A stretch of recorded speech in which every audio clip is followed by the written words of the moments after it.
Hey, what's going on? It's Mecha here. Welcome to some unit stonks. I promised a while back I would do another video like this, and I ended up asking my Patreons, who do you want to see in unit stonks? Who do you want to see represented over the course of the game using a very ugly line graph that I made in Google Sheets? That's what we're doing. So you can see all the submissions here that we got. This big black line separates the part I'm going to cover today. So today we're going to cover FE3 through FE8, and then next time, or maybe next two times, we'll cover the rest of this big chart. That's what we're going to look at today. That's what we're going to do. And if you're confused about what the hell this is, it'll be clear the moment I go to the next tab. Alright, we're starting off simple today with a single submission for FE3. Pyrospriter submitted Catria. And that's it. No one else cares about FE3 apparently. That's okay though. There's other Fire Emblem games out there. So, Catria, it's not a very complicated graph, right? It never really goes below 7, I believe, because Catria is just that good. But whenever she dips, that's probably a sign that there's an indoor chapter because FE3 has forced dismounting, which means that Catria is less good in those chapters. Now, I think at some points I was considering actually dropping her further for those chapters. But actually, I realized as I was doing that, who's going to be better than Catria in those chapters? Who's going to be superior all of a sudden now that there's dismounting? People will be close to her because they will, like someone like Ogma, for example, or like Navarro, or some other good like kind of foot unit. They'll be like more comparable to her because they're both forced to be on foot, and Catria has to use swords, which are not bad though. But they won't be better than her per se because her stats are still pretty good, and like no one else has like a real movement advantage over her as far as I know. Like it might be like a 1 or 2 points of move, but it's not as big as the gap between Catria and non-mounted units when they're outdoors. And having a Wyvern in FE3, I mean, I hate to repeat it, but it's pretty big, it's pretty good.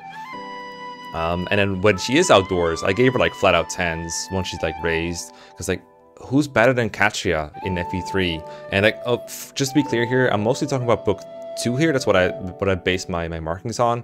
I could have done book 1, but I figured book 2 is more interesting, and I don't really want to take like an average of book 1 and book 2 for this one. Nor am I interested to like make a tier list for book 1 because, or a graph for book 1 because I didn't finish it. So it's like, you know what, we'll just take what I'm familiar with.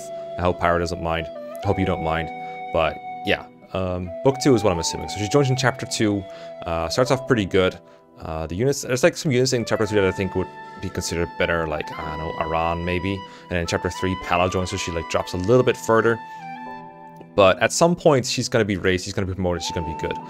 The big thing for growth units especially, and Catria is one of those growth units, is when you consider them to be promoted for the sake of the tier list, because whether a unit promotes or not depends on so many different factors that you can't really capture it in a graph like this. So I can't really say, okay, she promotes chapter 7, so that's where she gets a 10. That's what I had to do to make this graph. But obviously, if in your playthrough you promote her earlier or later than that, then this rating is not very accurate, which you might understand. That's not the point of this video, to make super accurate ratings. I think it's more interesting to look at like the trends of certain units, like the way their lines squiggle throughout the graph, than it is to talk about like in-depth talk about the performance and trying to get exactly the right numerical rating, and like see where it spikes and see where it drops hard. For example, chapter 21, there's like a big spike there from before and after. That's that she's like outstanding in that particular chapter. It's the last outdoor map in the game, and then after that you get indoors, so she's more comparable to the other units. But like I said before, Catria doesn't really get much worse than other units when she goes indoors, and in some ways she's better because swords can be more useful than lances sometimes. FE3 is a weird game. I definitely recommend playing book 2 if you haven't already, because it's very funky, and if you like Catria, she's very, very good at it, as you can tell, because her rating is never really that bad. You can argue she's worse than Pala overall, but when you look at a graph like this, you can see there's no reason not to use Pala. It's pretty good, or not to use Catria. You can see there's like, it's kind of like a good argument against class by class, but you could tell that by any kind of tier list, so this doesn't really add a whole lot of new insight to that. I did actually get that insight about like being closest to other dismounted units when you're indoors. That was something I realized when I was making this chart though, so sometimes they can lead to new insights. Let's get to a more messier chart in here. Let's go do some FE4. Alright, so this is the chart I enjoyed making a lot with FE4, because you can see a lot of the units, they just kind of only exist for half the game, so it makes the chart look really, really weird. I enjoy that funkiness to it. So Zetetic submitted Lewin, Pyro submitted Fee, Jonathan submitted Medir, Michael submitted Lex, and Numa submitted Finn. Now technically, Numa's submission was like a bit late, but there was like a lot of time between me setting up the thread and me recording this, so I was like, I'll forgive you guys, I'll let it in. So I put all the late submissions in, but please adhere to the deadline next time, guys, because it makes things slightly more chaotic on my end, and as you can tell, I'm like plenty chaotic right now already. So yeah, that's what we're looking at. So Lewin is Gen 1, so he doesn't exist for, you know, the latter half of the game, as you can see by his line kind of dropping off. You might wonder, you know, why is there's one for Chapter 6? Because Lewin is a dick in Gen 2, so I wanted to give him rating for that, but, you know, it's not really fair. So let's just pretend it's not him. Let's assume it's like some kind of wind god or something.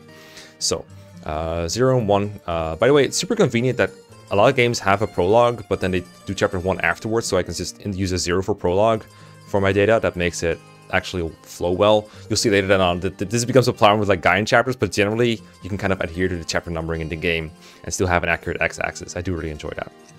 Anyway, it doesn't exist.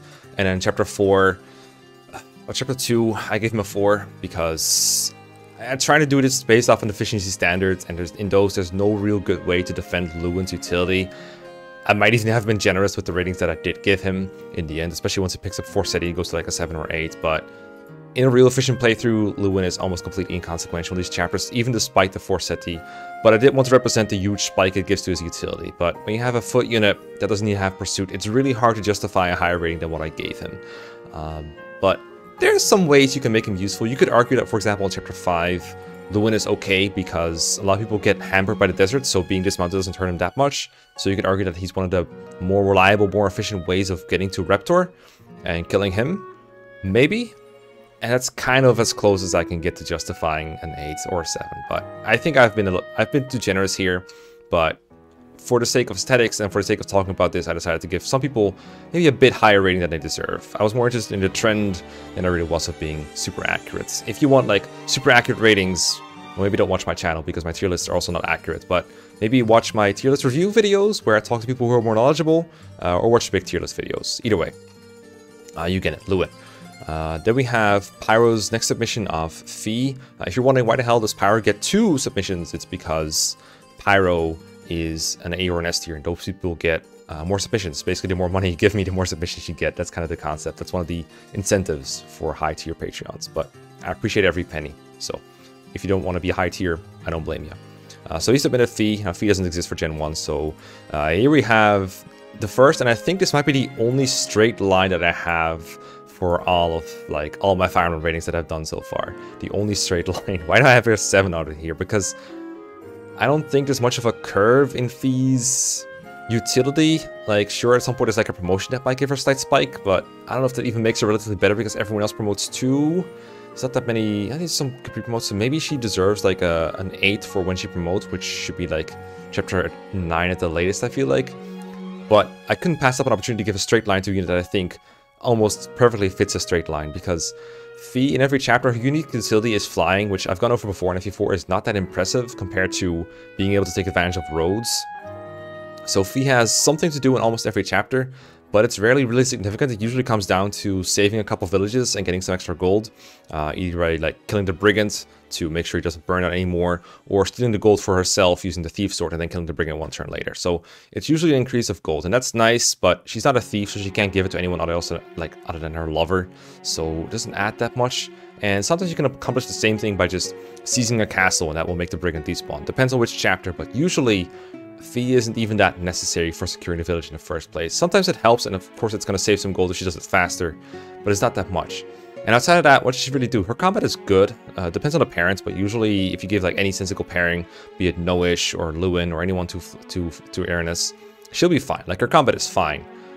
But it doesn't really stand out all that much. She doesn't have like exclusive rights to any super good weapon, like the Brave Sword or a hero weapon, or not a hero weapon, the legendary weapons, the holy weapons. You know, she doesn't really have any of those, for example. So that's not great. The bow weakness kind of gets in the way, actually, because FE Gen 2 enemy armies are oftentimes mixed with like bows, so it's kind of hard to get her in there safely. And you don't really want her to be in the front line anyway. Like, you want her to do these side objectives that make her so unique, because no one else can do them. And you might as well, because you have plenty of units to do everything else yourself. And she doesn't really stand out in the crowded units. And also it's ironic, but she falls behind other units a lot because of the lack of, you know, being on the ground. It's very ironic considering flyers in every other game. But yeah, that's why I went with a straight line, because I can't really think of a single chapter where a flyer is super good. A lot of other games have specific chapters where a flyer just like shoots up. You can see this very well in FE7, for example, with like Heath and Florina. They had like this huge spike that I showed in my last video around the desert chapter.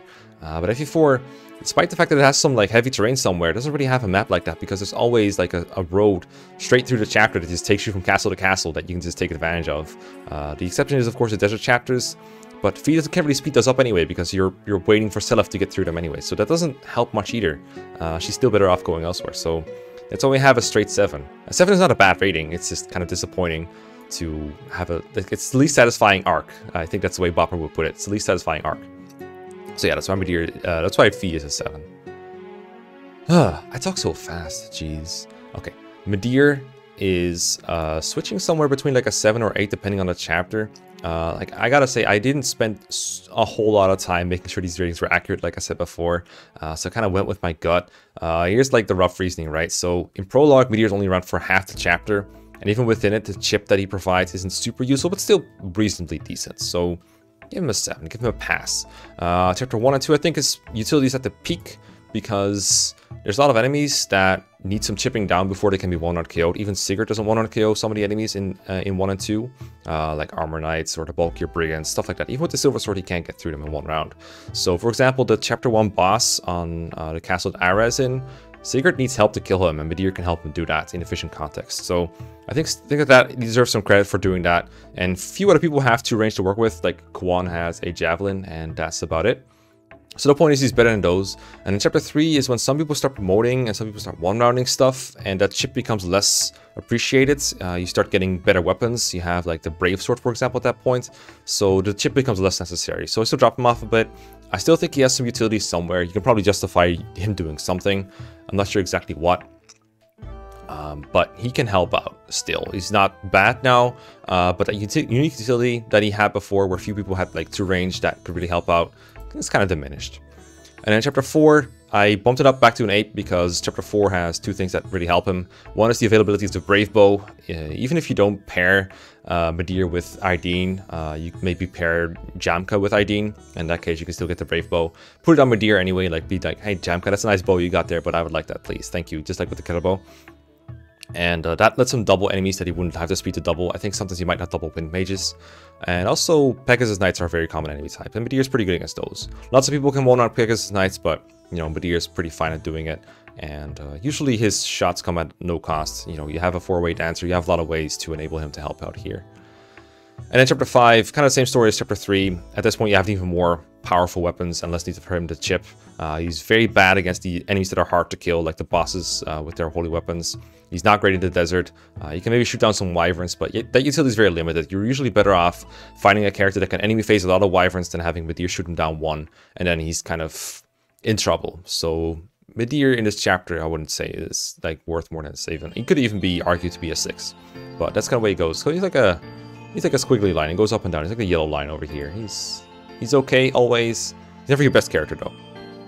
Then Lex, I like this one. This is one I've talked about before, but putting it like this makes it all the more interesting to me. So I gave him a 7 to start out. I think you could argue that it's like more like a 6. He's basically like 2-shotting enemies, and I think they 2 or 3 shot him back with his Iron Axe equipped. Like all the brigands and stuff. He's never dodging, of course, like people with swords are. Honestly, I think it should be worse. It's kind of hard to rate someone with a horse low, but in that chapter, like everyone except Azel has a horse, so maybe he should be rated lower.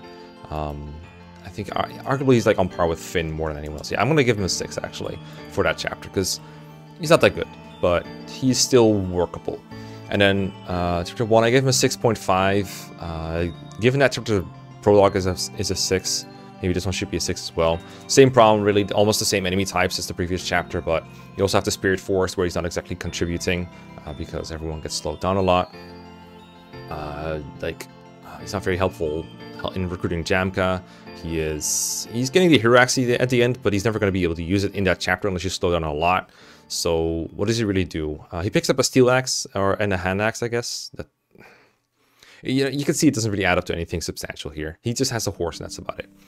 Chapter 2, suddenly he has a 9. That's because he now has the Hero Axe. Now, technically, if you don't think that he should get the Hero Axe, then he should honestly more have like a 7 maybe. Chapter 2 is like very mount intensive, so I would still give him a positive for contributing, but he'd be more like Midir and Alec and Noish, who are good units but not great. But without the Hero Axe, Lex doesn't one-round anything, so it becomes much less important to completing the chapter. But with the Hero Axe, he hits like a truck. He hits harder than almost anyone except like Quan and Sigurd. And his increased bulk over time also becomes more relevant. This is even bigger in Chapter 3, where I think it's reasonable to expect Lex to be promoted thanks to Paragon. Like, Paragon is great, but it doesn't make you better in combat. It only really helps you when you gain a statistical edge over the enemies. And this really pays off in Chapter 3, where I think Lex is one of your better units, for sure, if he's promoted and he has the Hero Axe. If you don't think he has the Hero Axe, then maybe, again, this is more like a 7 or an 8. But I'm being a bit generous here. I wanted to show the obtaining of the Hero Axe in the graph, so I assumed he was getting it. But really, Hero Axe, I think, requires a slight turn slowdown. Maybe it doesn't. I don't know how long it takes for Sigurd to get to the castle from like Jamka's choke point. It'd be like 3-4 turns, maybe. But I don't think Lex can really get the Hero Axe in that time. In an efficient context, so you do have to slow down for him, unfortunately.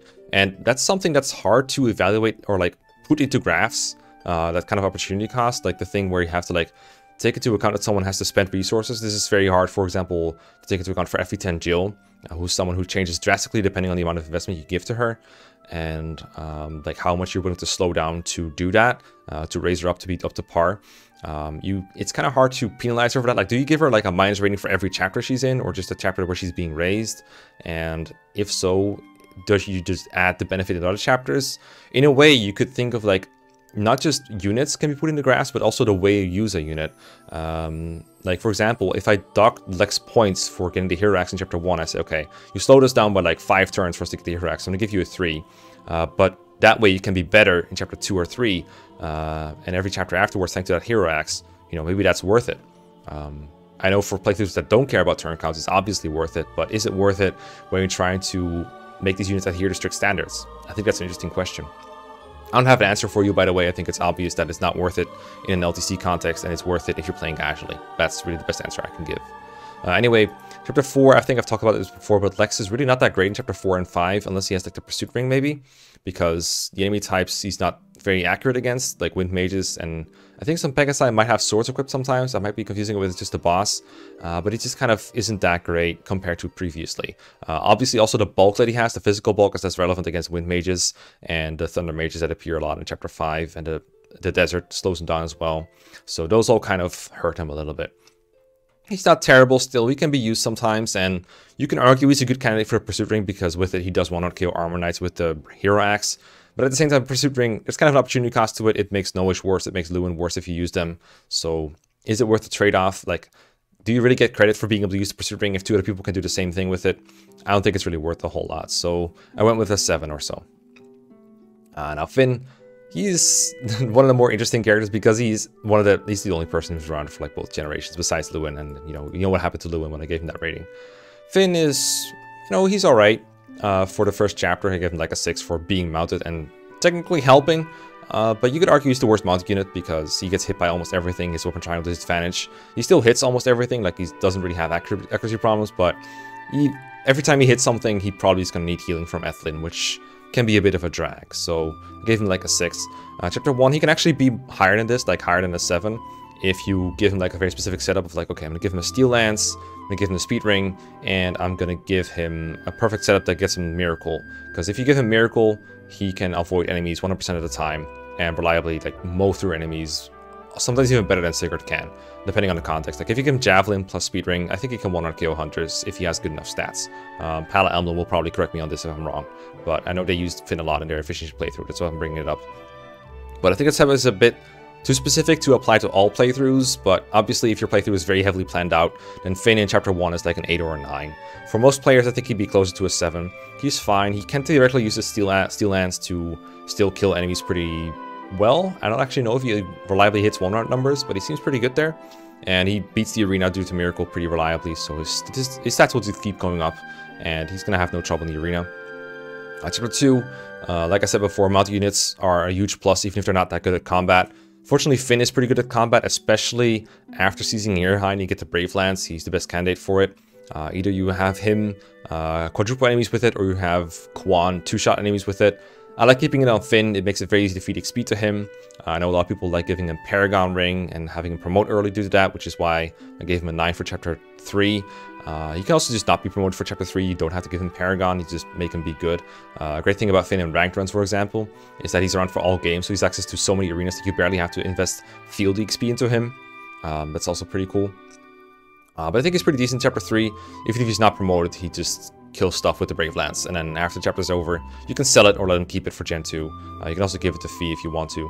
And then Gen 2, I haven't got a whole lot of experience using Finn in Gen 2 yet, but for what I've seen, he can off one on enemies with a Javelin, which is impressive considering how heavy the Javelin is. I still think he falls off around like the end of it because the enemies get a lot more magical and a lot more bulky to the point where he can't really do it well. If you have a crit Javelin, he can probably still do well with it. I know efficient playthroughs like to use crit Javelins, so maybe that's something that can work. But overall, I think Finn just stays decent for like the whole game. Just has a kind of an okay start, and it kind of comes full circle in the end, where he's not that good. I told myself I wasn't going to be super elaborate on these ratings, and yet here I am 20 minutes in, and we're still at FE4. Let's look at FE5 real quick. So, FE5, can you see the problem? Can you see the problem with having too many characters in one graph? Do you see it? I think I might see it. Ronan submitted by Yusuke, Matcha submitted by Traskmaster, Lithis submitted by Gaius, Dagdar submitted by Jonathan, Leaf submitted by Reed, and Pern submitted by Max are the submissions. So it's kind of hard to tell them apart, so I might remove some of them throughout, but let's see if we can read the chart without doing that. Let's see if that's possible. So you have Ronan. I had to be brutally honest with my Ronan ratings here, and it really hurt me doing so. So thanks for submitting him and making me feel pain again, Yusuke. I couldn't really give him higher than like a 4 or a 5 for like almost every chapter in the game. The only exception is chapter 13, where I gave him a 10 just because of his beautiful death in my first Iron Man ever. But even that is just me memeing around. So really, he's just not a very good character. But he's close to my heart, and that's what counts, right? He's got good unit feel. He's funny. But it's really hard to justify Ronan in the context of a remotely efficient playthrough, because what does an archer really do for you? Like, sometimes he carries around, like, his movement can kind of help him get his stuff, but because his HP, defense, strength, and etc. are all so bad, it usually doesn't really help you if Ronan gets his stuff. And because of his lack of counterattacking, it's usually better if he doesn't get to places. And then, you know, sucks. It's not very good. Couple chapters that stood out to me as like somewhat decent, mostly indoor chapters, like the 0.5s are the Guardian chapters, by the way. That's what I went for. So 8.5 is chapter 8x. It's like the chapter with Dagdar and Tanya. In there, I mean, he can counter people through walls, so that's like slightly better than before. 11.5, another indoor chapter where you can kill some mages maybe. The higher magic might help him survive a little bit better. 12.5, it's not even really a chapter where he can be good, but it's an indoor chapter where only movement really matters, so again, I gave him a slightly higher rating. I went over this. I should get rid of this meme, so the chart is slightly better. Honestly, he's not even that good in that chapter. He's like a 3 there too.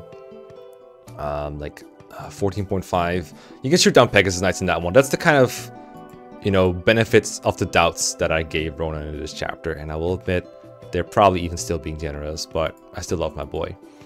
Matcha was interesting because I think she's really good in Manster, actually. I've been playing it recently for my Negative Gross playthrough, and she's not like my primary combat carry or anything, but sometimes there's just a task I need her to do and she does it flawlessly, like one-round killing a mage at base is pretty impressive. So I gave her a pretty high rating for Masters.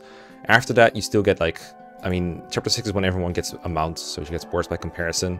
And then once you get a prep screen, like, this kind of becomes worse options than most other units. So I didn't really examine very heavily where she could be good, but I think you were probably familiar with Matcha's lack of combat prowess at that point. Like, she just doesn't have very good strength, and then she doesn't really have a great crit setup. That's really what it comes down to. She needs a killing edge just to get reliable crit, which you can do, but other people can do it better as well. So there's not much demand for it. I gave her slightly higher ratings. A character like Matcha, similarly to what I said about Katria, at some point you should ask yourself, and also like similar to the Hero Axe point, if you take one chapter, just kind of completely slow down to train her. Like, let's say you train her completely up in chapter 14, you give her like a, I don't know, a -15 rating or something for what she does in chapter 14, by like slowing you down. Like, you can't really slow down in chapter 4, but like 14, but like you go out of your way to train her a lot, but then she's so good after that she gets like straight 10s, like right here. You could argue the graph looks like this, and it just kind of continues on like that. Is that a fair way to rate a unit? I don't know. It's probably fair to just go with the averages rating, like mediocre level of investments that I went with here. But if you're trying to graph out how units work throughout your own playthroughs, which I think would be interesting, maybe something I will do on stream at some point, like just kind of rate units by how much they helped you in certain chapters, like how much, kind of like the tier list I do at the end of my streams, right, where I'm like, okay, this unit is a funny meme, put him in S tier, this unit helped a lot, surprisingly in this chapter, let's give him A tier, this unit did absolutely nothing, this unit missed a crucial hit. If you did it like that, then you could end up with like what I just showed, where Matcha had like a really bad rating, and then she shoots right up because you just invested so much into her in this chapter. But if you give her the amount of investments that's like acceptable on an efficiency standard, I don't think she gets very much higher, but I still think she's better than Ronan for most chapters.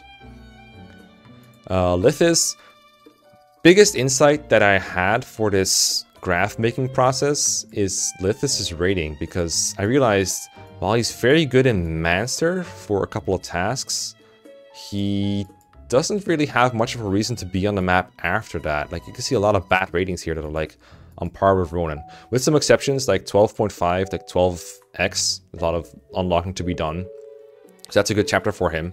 But a lot of everything else is like, okay, what does Lithis add to here? And you might say, well, hold up, he can do so many things. He can steal like tomes and swords, he can open doors, and he can open chests, and there's a lot of those in Thracia, so why is he getting low ratings?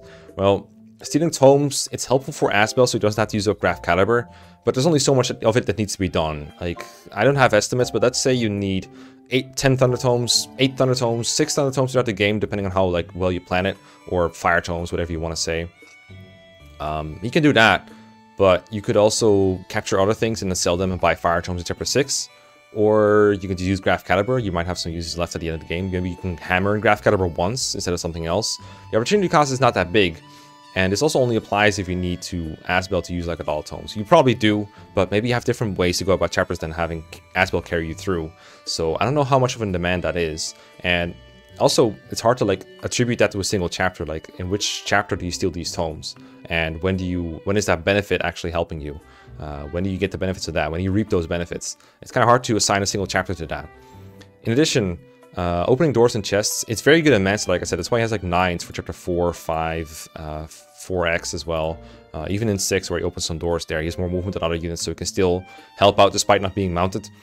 But after that, what are you really opening doors that you can't really do with anyone else? In fact, sometimes it's more optimal to use a door key with someone else over having Lithis do it. But for example, chapter 11, all those ballistas make it really hard to open doors with him safely. We prefer to use like a mounted unit to do it instead. And opening chests, you get 40 free chest key uses in the game. You can get 20 uses from Matcha, and you get 20 more uses from the chapter 3 chest key that you get from a bishop. If you have those, you don't really need Lithis to open chests for you. So in that way, the chests, they don't really count towards Lithis' credit. So in that sense, he's not very good. And then after chapter 12 and a half, after chapter 12x, you also have Parn, who I might as well say now, max rating of Parn.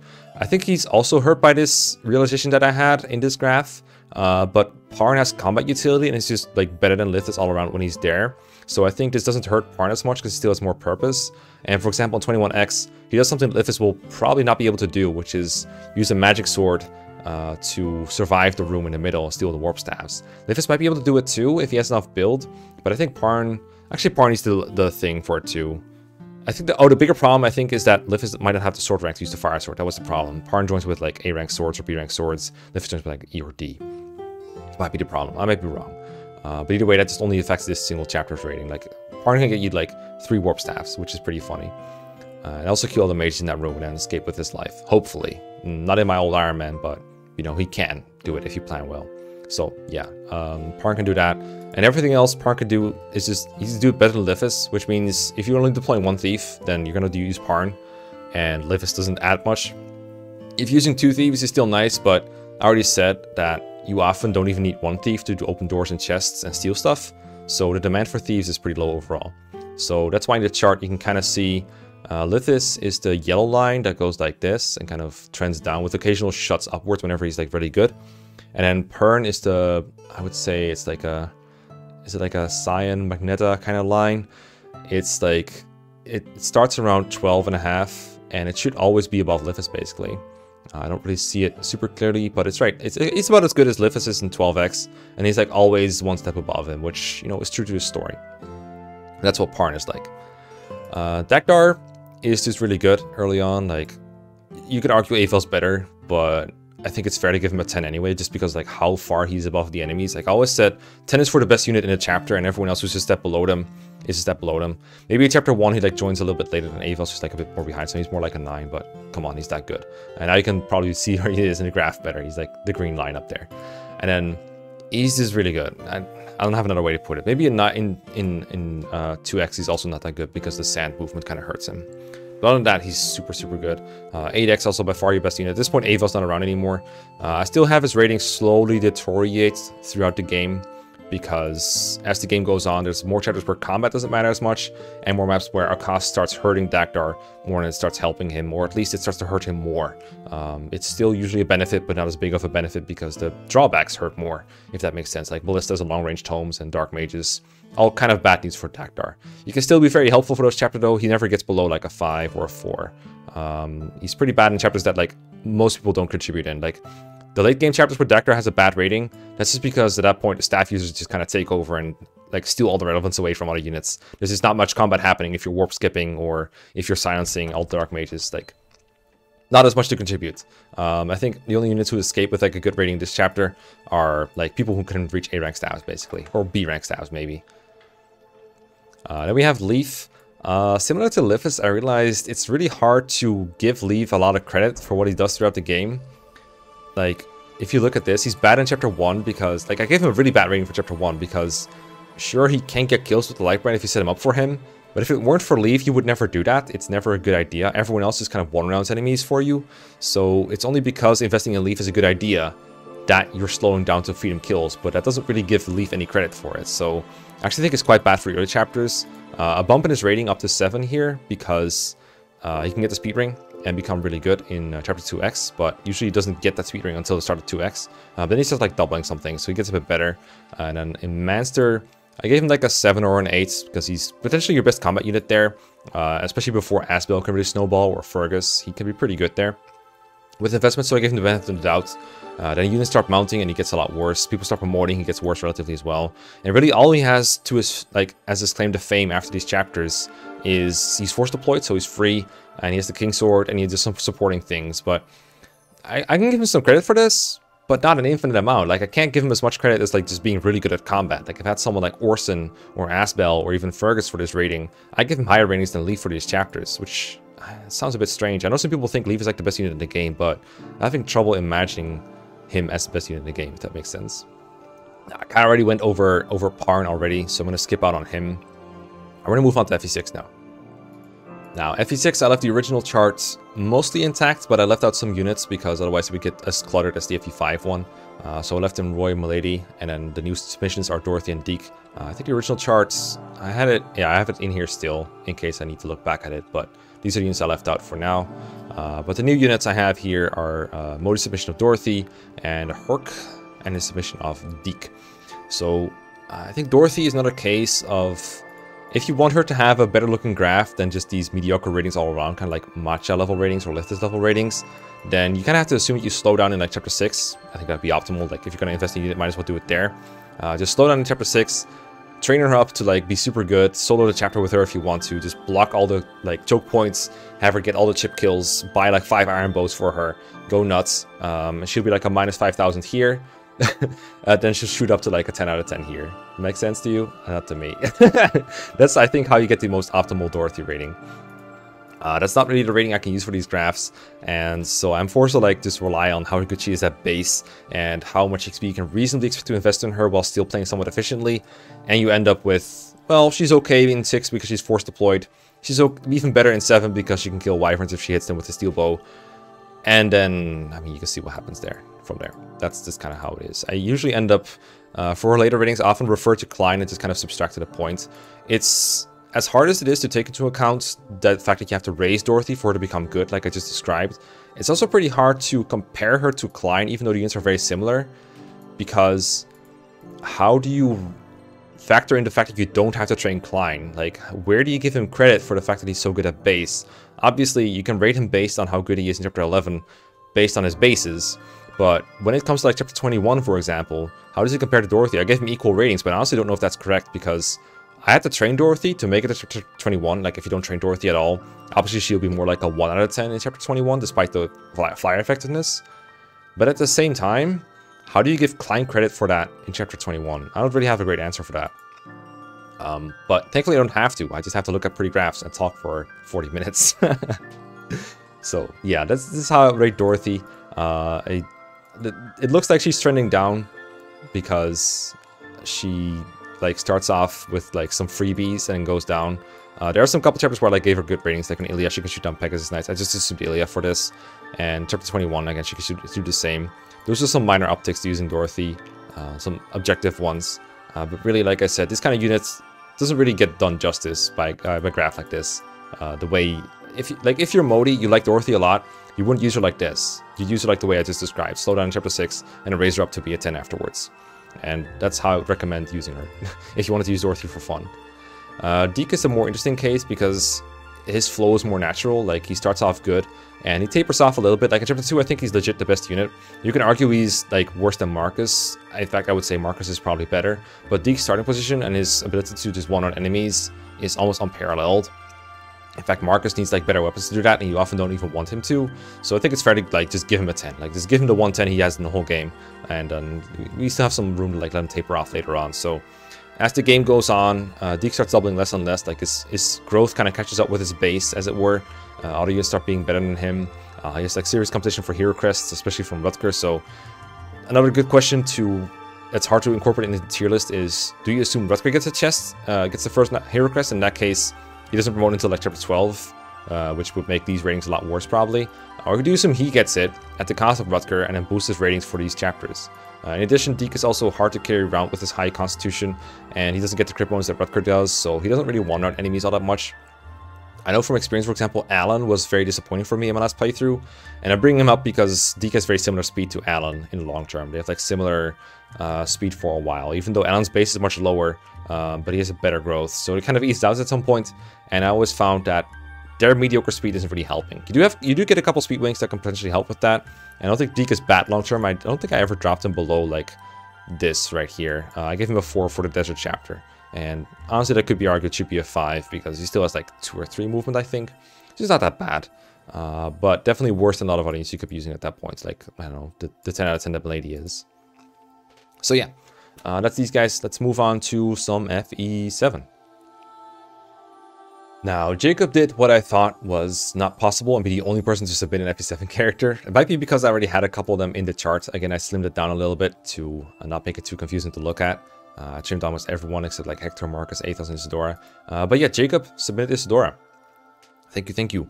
Isadora turns like halfway through the game, so she only starts at like 22. She's the pink line over here. And she goes up and down a lot here, actually, which indicates that she's more situationally useful than she is like consistently useful, like someone like, I don't know, Marcus is, for example. I think her starts off as good. In her joining chapter, you have all these Reaver weapons, so the weapon triangle is a very big deal, and Isadora is better than every other class at, you know, manipulating weapon triangle. She can still get hurt really badly if you don't adhere to it, so it's still kind of risky, but I thought an 8 was decent. Her starting position is good, and she can help with like the faster clears of it pretty well. But then like chapter 23 is the desert chapter. She can help in part of the map, but she's less flexible than other units. Like, all units can help out on her part of the map, the green part, the part with no desert, but few people can help out in the other part, so it's hard to justify giving her a good rating. And after that, she's kind of always kind of okay there. Like, I gave her a good rating for Crazed Beast because she can technically go to any part of the map and clear out the enemies because they're quite weak. But there's always going to be someone who can replicate what she does too, so it's hard to justify giving higher than an 8. And Isadora definitely has her problems. I went over her in depth in my waifu analysis. This is a pretty bad chapter for her, for example, Conquer Destiny, because I think she misses the 2-shot threshold with the Brave Lance on Valkyries, and there's not a lot else that she can do. Rescue dropping is not her specialty because of her low aid, and there's not much else I can really argue for her doing, and deployment slots are tight for that chapter, so can't really argue her very good for Conquer Destiny. It's a 3 here because the Berserker only has 2 unit slots, and you really want someone who can either carry Hector or be really good at combat, and Isadora at that point in the game is neither, so I gave her a 3. So yeah, I wouldn't say she's bad per se, but these ratings were like, you know, it's really hard to actually argue in favor of my waifus like this. She's okay, but she doesn't really stand out all that much compared to the other units you have access to at that point. But she's still like often a piece of a puzzle of an efficient playthrough. If I had guidance chapters in here, that might have helped her a little bit. I left them out because they're kind of hard to incorporate. Like the 0.5s don't really sit well with me. Same reason why they're not in FE6. Like Genesis, for example, 23x, pretty good chapter for Isidora. So she would get like a 7 or 8 for that one. That would help her a bit. But I definitely think this graph reflects Isidora's utility very well. I think she has some really good chapters in the early mid game, and then drops off for the end game where you have a lot of better units. Like units like Harken, for example. Ironically, her husband joining makes her worse. Alright, FE8, the Scared Stones. We have a very interesting graph for this one.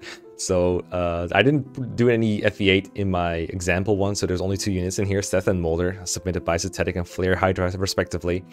I don't think I have to explain Seth's rating to anyone. The only interesting part for this one, which was an interesting part, is figuring out when is Seth not a 10 out of 10. And you can see I came up with a couple of answers, but generally I couldn't really figure one out.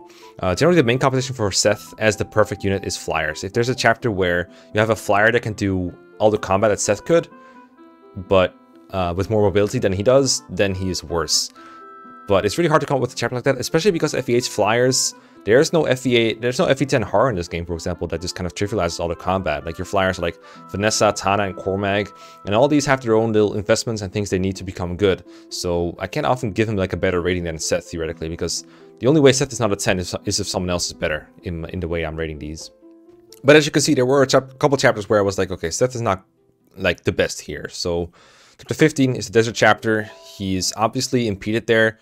But just like in FE7, there is portions of this map where you can go either unimpeded or you can still be good despite being impeded in movement. Even if you're Erica and you start in the middle of the desert with Seth, you can still fight enemies near the starting point or go somewhere where you can actually help out.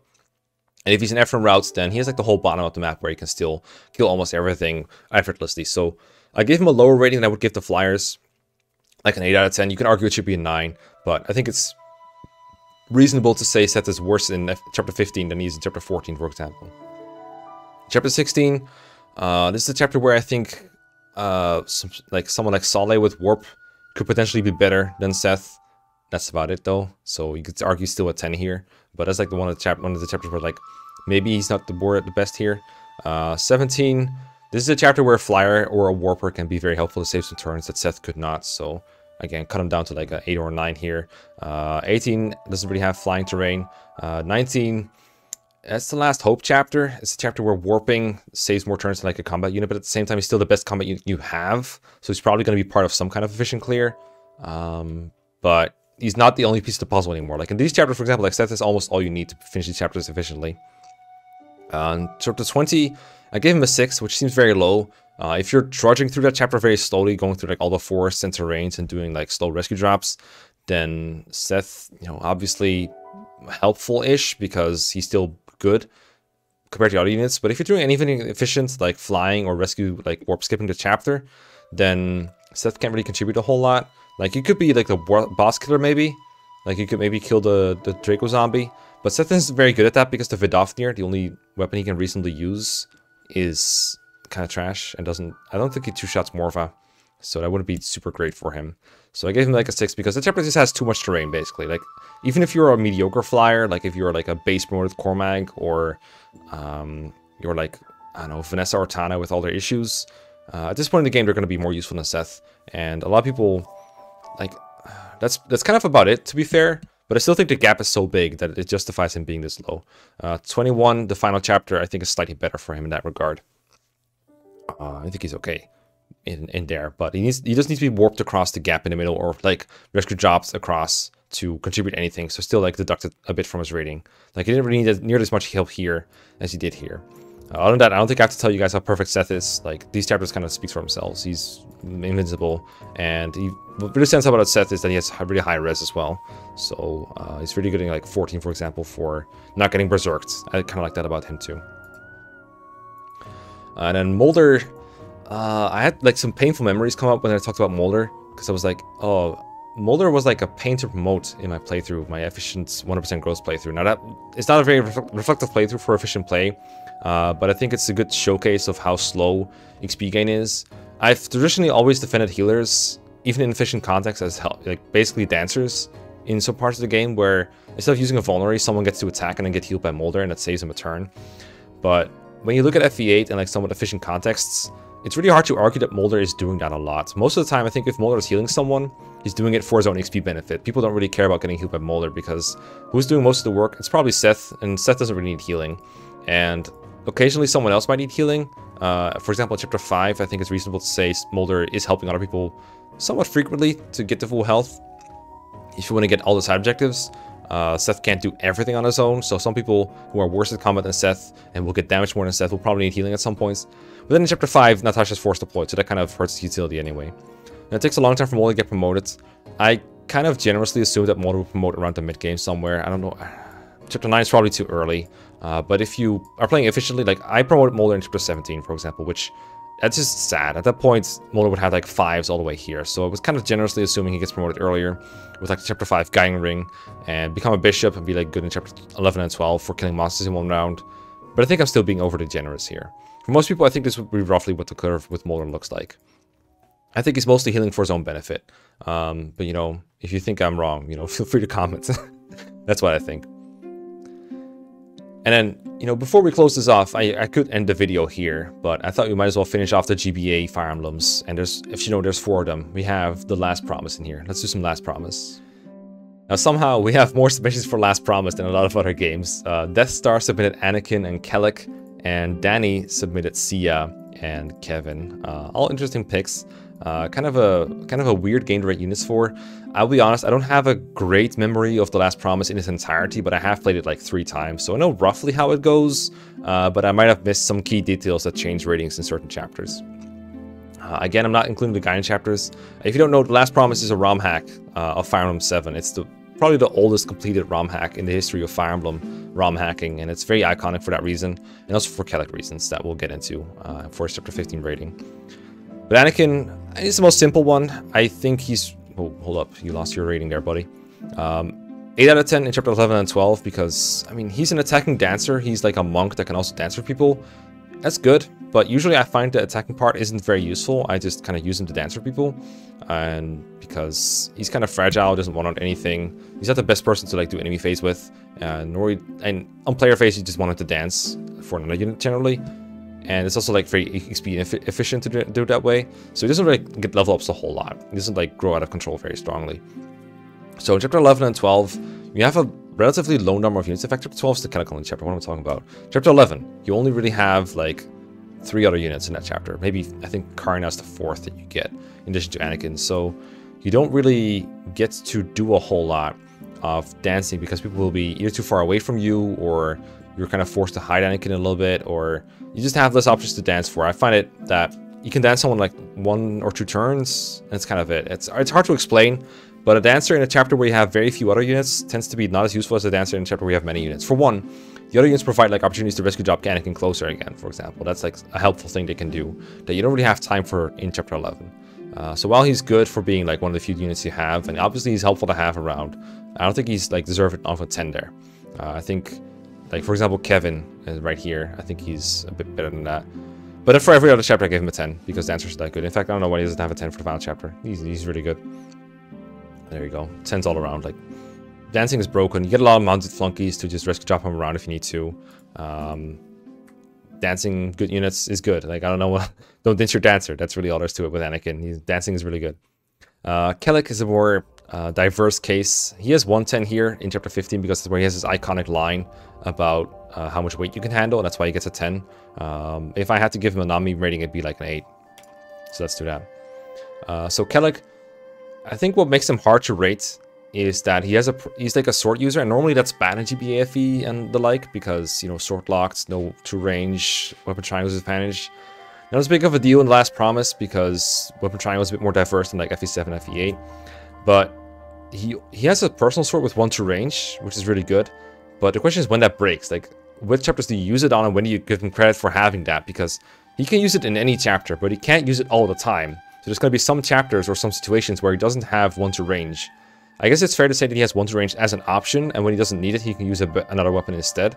But without the Flamberger, which is that 1 true range flame sword that he has, I find him like a bit more middling. He has good speed and good strength. He can sometimes one out something with like a steel blade or something, or like a iron blade or a steel sword or killing edge.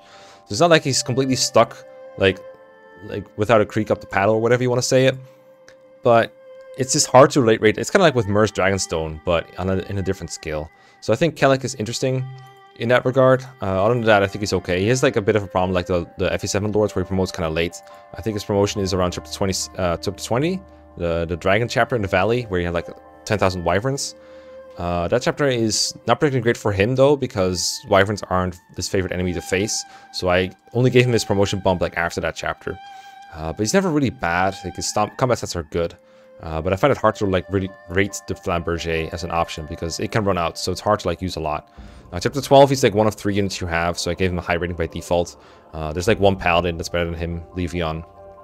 He would get the 10 for that chapter. So there's him. Then Danny submitted Sia and Kevin. Danny was the one who had like the original idea of submitting Last Promise, so yeah, thank you for making me look up all the Last Promise chapters again. I like Sia a lot. Most interesting bumps for her, I think, she joins in chapter 7, she's like, okay, she's like comparable to like Urk from Lin Mode, in that she like 2-shots a lot of enemies, and sometimes doubles, but generally does not. Chapter 10, you get to buy Angelic Robes, and she has like the best user of those, so she gets like her bulk problem that she used to have is just completely gone at that point. So you get some Angelic Robes, and when she comes back in chapter 14, the Hector mode of this game, then she's pretty good. I gave her a bit of a bump for promoting at some point, kind of like with Molden. I'm not sure exactly when you promote her, but you do have a Guiding Ring at this point, so you get a Guiding Ring here from Emma, I believe, so you can promote around that time, and then she'd be super good. But obviously you might want to promote her later if she's like doing fine without a promotion, and you want to get more level loss in because XP gain is nice. And then I gave her another bump in performance here because this is when you get the Secret Shop, and you can buy the Hero's Flare, which is just a Brave Tome that's really strong. And that's her one out just about anything. Like Sia has some of the best offense in the game. The only drawback that I can really come up with for Sia is her lack of a mount and her lack of durability early on. But the Angelic Robes you can buy solve that problem. So at that point, I think you can see she's like a really good unmounted combat unit. But I don't think not being mounted in the Last Promise is a very big deal. So I left her at a 9. I like Sia a lot. Then we have Kevin.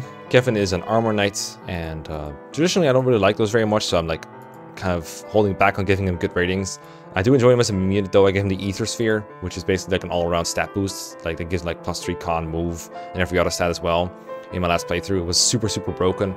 But if I'm being honest about Kevin's performance, he's really only good when we have no better options. So that's like throughout Siegfried mode, aka Lin mode, and early on in what's it called, Anakin mode. That's where he's like, okay, like chapter 11 is one of 4 units, so I'm gonna give him a good rating for that. And it just kind of drops off from there. It's like not as great. Like I don't know exactly when to like start penalizing him for like having bad move, because it's really always a problem. It becomes more of a problem when you have other units with like similar bulk. It's kind of similar to Oswin. Like at some point, you don't need this bulk as much as you need people with mobility and like some level of bulk. So at that point, Oswin becomes kind of obsolete. And Kevin is not as strong as Oswin. He's much more mediocre. Like he's much more mortal than Oswin is, for example, to like early game enemies. He dies to fighters if like 3 of them attack him. So you have to be a bit more careful with Kevin as well, which hurts his mobility even more. But he's still fine. Like I don't think there's any bad units in Last Promise, with some exceptions. I don't think Kevin is one of them. I think he's okay.